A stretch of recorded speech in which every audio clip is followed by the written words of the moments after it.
You know what happens जब all elite wrestling compete करती है अगेंस्ट WWE की थर्ड डेवलपमेंटल ब्रांड से, तो क्या होता है?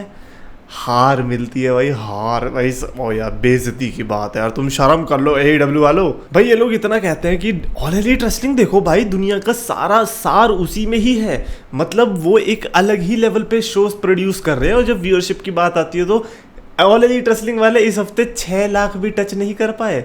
मीनवाइल NXT 7 लाख के ऊपर है। यार सही से बताना चाहिए, 7,26,000 और ऑल एलीट रेसलिंग 5,90,000 के आसपास कुछ पे सिमट गई है।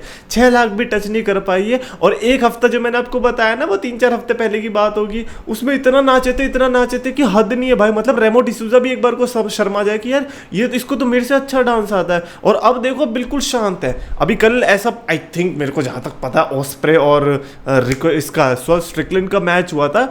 पागल हो गए लोग देख के कि अरे यार यही है मैच। मेरे को तो लगता है डेव मेडलर को 7 स्टार भी दे देगा।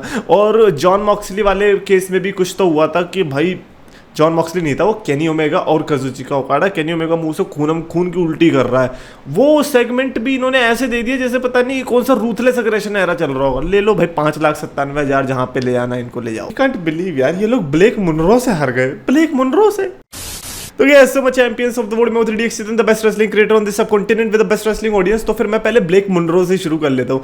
यार ब्लेक मुनरो का आपने अगर सेगमेंट देखा होगा NXT में, तो आपको पता होगा कि वो सेगमेंट थोड़ा यार सिडनी स्वीनी जैसा लग रहा था। किसी ने फिर वो टीज भी किया क्योंकि सिडनी स्वीनी भी अपना बाथ वाटर सेल कर रही थी, तो फिर अब उसने कहा कि अब ब्लेक मुनरो का भी सेल होगा। एंड देन ब्लेक मुनरो का ट्वीट आता है कि मैंने ऐसी बात करी है WWE शॉप वालों से। And I am like what? Honestly I have no problem with that, because आप NXT गए हो और NXT की ऑडियंस वही वाली है।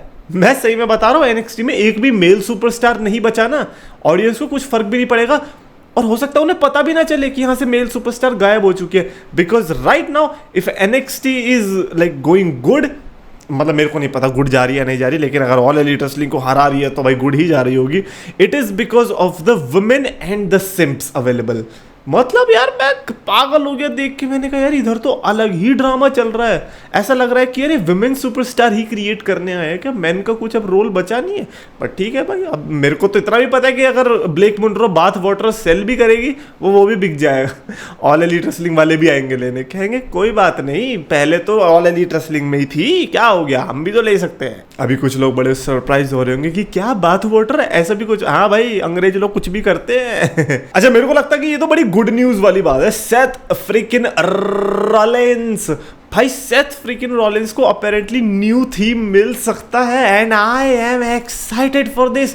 You know why? Because WWE is not approaching Def Rebel for that, they are approaching some main stream artist. अब मैं तो सही में बताऊं, मेन स्ट्रीम छोड़ो, अगर डेफ रेबल को छोड़ के वो कहीं भी, अगर वो मेरे पास भी आते ना, मेरे को लगता है कि मैं डेफ रेबल से अच्छा थीम सॉन्ग बना के दे सकता था सेथ फ्रीकिन रॉलिंस के लिए।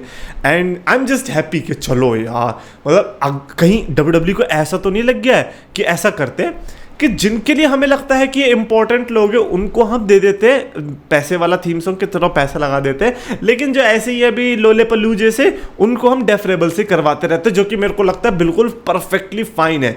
लाइक अगर आपका मेन इवेंट सुपरस्टार है, उनको तो डेफ रेबल से करवाओ ही मत। मैं तो इसके बिल्कुल समर्थन में हूँ, रखो डेफ रेबल को, लेकिन ये जितने भी टटपुंजरे लोग हैं ना उनको देते रहो। और जैसे ही कोई बड़ा स्टार हो या आपको लग रहा हो कि बड़ा स्टार बन सकता है, तो उसको तो आप मेन आर्टिस्ट से ही करवाओ जिसे आता हो सॉन्ग बनाना। And not just that, Bron Breakker का भी अपेरेंटली लिम्प बिस्किट बना सकते हैं, क्योंकि ब्रॉन ब्रीकर ने बताया कि लिम्प बिस्किट उसके फेवरेट आर्टिस्ट है एंड वो चाहता है कि वो थीम सॉन्ग बनाए और लिम्प बिस्किट की तरफ से भी ऐसा कुछ आया। So let's see what happens. मैं तो थीम सॉन्ग्स के लिए इंटरेस्टेड हूँ अब, अगर ऐसा होता है तो। रिकीशी का आ गया भाई, रिकीशी कहता है अभी रिसेंटली जिस तरीके से जे ऊसो यूज हुआ, कहता है कि I was not a fan of it, उसको मजा नहीं आया। कहता है आथू, कह रहा ये भी कोई मैच।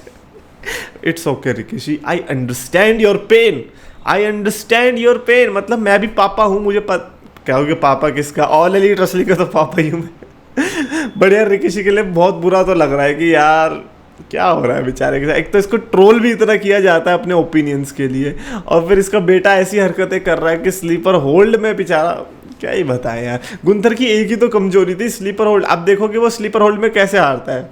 वो ड्रैगनूव से देखो कैसे हारता था। अभी ये जेउस ने खुद ने स्लीपर होल्ड से हराया था, लेकिन अब क्या हो गया, हाथों में इतनी कमजोरी आ गई। अब पूरे दिन ऐसे ऐसे करते रहोगे तो कमजोरी तो आएगी फिर। बढ़ा Rikishi, I am sorry but मजा आया।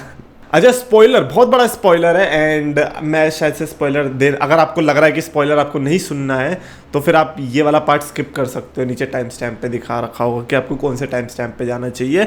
बट इस स्मैकडाउन में अपेरेंटली हमें एक और नया ब्लड लाइन का मेंबर देखने को मिल सकता है, या तो ब्लड लाइन का बनेगा। वैसे ब्लड लाइन अब है किधर, पहली बात तो ये ब्लड लाइन, कौन सी ब्लड लाइन। बट हाँ सोलो सिकुआ के साथ या तो ज्वाइन करता दिखाई दे सकता है, कुछ तो इनसे related. But Hikuleo finally is coming to SmackDown, ऐसा अभी तक के रिपोर्ट्स या फिर रूमर्स है। एंड मैं चाहता हूँ कि गलत साबित हो, क्योंकि वरना मैं नहीं चाहता नहीं कभी भी ना ये न्यूज़ वाले सही हो। पता नहीं क्यों इनके रिपोर्ट्स आ जाती है, अच्छा तो लगता है सुनने में, बट मैं चाहता हूँ भले एक हफ्ते से गलत हो कि हाँ इन्होंने बोला कि कल आ रहे, लेकिन वो आ गए एक हफ्ते के बाद, वो चलेगा मेरे को, लेकिन उस दिन ना हो तो वो बहुत बढ़िया लगता है। बट हाँ अब कह रहे हैं तो लेट्स सी व्हाट हैपेंस। हिकू लियो भी आ जाएगा, पूरी ब्लड। एक काम करते रॉ बना दो, स्मैकडाउन बना दो, और एक और शो बना दो जिसका नाम रख दो BSB, कि हाँ ब्लड लाइन नहीं, इसका रख सकते हैं best show for blood line, ये बढ़िया है। और एक तो ये वाली फोटो देख के मैं हैरान हो गया, मतलब एक टाइम पे लगता तो था कि ट्रिपल एच और मॉक्सली सिमिलर है, सॉरी एम्ब्रोस, लेकिन जब से ये मॉक्सली बना है तब से तो और ये वाला पोज में तो ऐसा लगा कि भाई करना क्या चाह रहे हो मॉक्सली भैया, सिंपल सिंपल बोल दो ना, तुम चाह रहे हो कि ट्रिपल एच तुम्हें कॉल करे कि जॉन बेटा आजा अब WWE में तेरी बारी है। और मैं सही में बता रहा हूँ कोडी रोड्स तो कुछ नहीं है, कहीं बता रहा हूँ कोडी रोड्स कुछ नहीं है। डीन एम्ब्रोस का तो फैन बेस था, कोडी रोड्स का कोई फैन बेस थोड़ी था। आपको क्या लग रहा है कि कोडी रोड्स या स्टारडस्ट इसका कोई फैन बेस होगा? डीन एम्ब्रोस का है। तो आप इमेजिन कर लो कि अगर कोडी रोड्स के साथ ऐसा हुआ है तो अगर जॉन मॉक्सली आ गया वो तो रेल बना देगा WWE की भाई साहब, लेकिन ऐसा होगा नहीं। यही तो बात है ना, जिसको मिल सकता है उसे मिलेगा नहीं। कोडी रोड्स जिसके लिए मैंने इतनी उम्मीद नहीं की थी कि भाई ऐसा होगा कि रोमन का टाइटल जाके डिथ्रोन करेगा, उसके साथ हो गया। टाइमिंग की बात है। अदरवाइज जॉन मॉक्सली सही में बता रहा हूँ इससे बड़ा स्टार बन सकता है, इससे बड़ा आराम से। एक तो मिस्टर इगुआना की बढ़िया मेरे को मस्त अपडेट लगी। अब WWE के रोस्टर पेज पे भी वो दिख रहा है। WWE के भी रॉ जो आई थी उसमें भी हमने इसकी वो देखी थी वीडियो पैकेज, और WWE वाले ये भी कंसिडर कर रहे हैं कि इसको हम मेन रोस्टर में इसको रेगुलरली अपीयर करवाएं। मैं तो चाहता हूँ कर दे यार। एक तो फनी एलिमेंट्स WWE के अंदर बढ़िया ही लगते हैं, पता नहीं कैसे वो अच्छे से यूज कर लेते हैं। And mister iguana one of the unique characters है, अगर आप इसको यूटिलाइज नहीं करोगे तो फिर फायदा नहीं है। Mister Iguana has to be in WWE। वो एक्चुअली में ट्रिपल ए के लिए बना ही नहीं है, वो बना ही WWE के लिए है। एक तो ये देखा देखी में जब आ जाते हैं ना बेकार लगता है। निक्की बेला तो खैर ठीक है यार आ गई, ब्री बेला भी आ रही है अब। अपेरेंटली ब्री बेला की रिटर्न की भी बातें चल रही है। मैं ये कह रहा हूँ कि डेनियल ब्रायन ने बताया नहीं तुम्हें कि पिलो लेचलिंग कंपनी सिर्फ एक ही है, वो है ऑल एलीट रेसलिंग। क्यों जा रही हो तुम उधर? नहीं बताया? अच्छा बताएगा भी क्यों?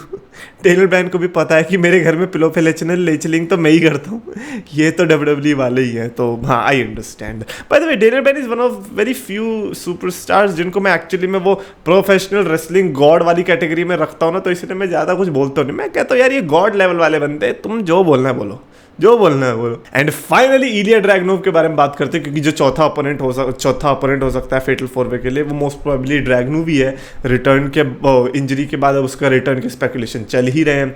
सरप्राइज एलिमेंट है तो कौन हो सकता है? और ऊपर से वो देखो ना, रूसेव है मैच के अंदर, शेमस है मैच के अंदर, ब्रॉन्सन रीड है मैच के अंदर, तो चौथा कौन हो सकता है? ड्रैगनोव ही हो सकता है, कंसिडरिंग द जिस तरीके से कि इन्होंने सुपरस्टार रखे हैं।